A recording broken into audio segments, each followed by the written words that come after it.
unmatched God's love in suffering. Nakaranas ka na ba ng napakatinding stress? Yung stress na nanunuot yung sakit in every fiber of your being. Kaya naman parang gusto mo na lang matapos ito at maglaho. Ang Panginoong Jesus ay nakaranas ng higit pa rito sa Gethsemane. His blood vessels tightened to the point of breaking, causing his blood to leak out.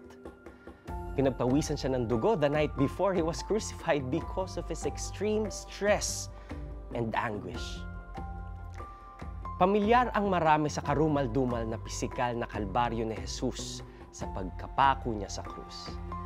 Pero marami rin ang hindi nakakaalam sa matinding espiritual na hirap na nararanasan niya.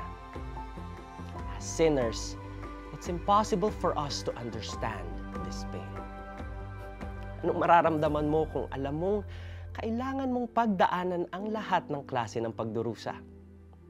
Torture ng crucifixion, matinding pagyurak ng mga tao, pagtalikod ng disciples mo at higit sa lahat, ang malayo sa Diyos Ama upang mailapat niya sa iyo ang parusa ng kasalanan.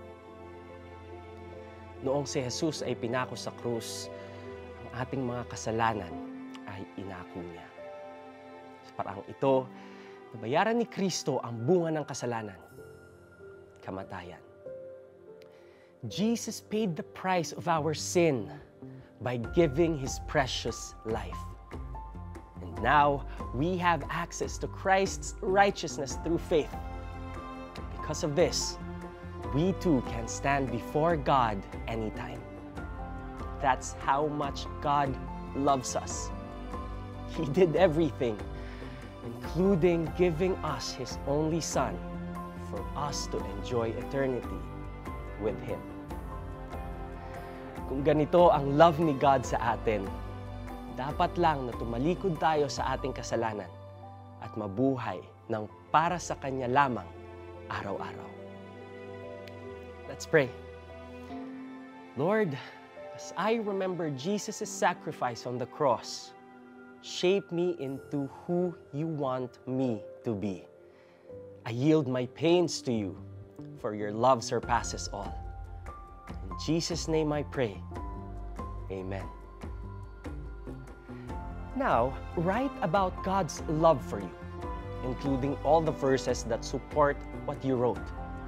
Let God's love overflow from your heart to other people. And share the gospel today. Dala ng matinding hinagpis, siya'y nanalangin ng lalong taimtim at pumatak sa lupa ang kanyang pawis na parang malalaking patak ng dugo. Luke 22, verse 44. Ito po si Neo Rivera. God bless.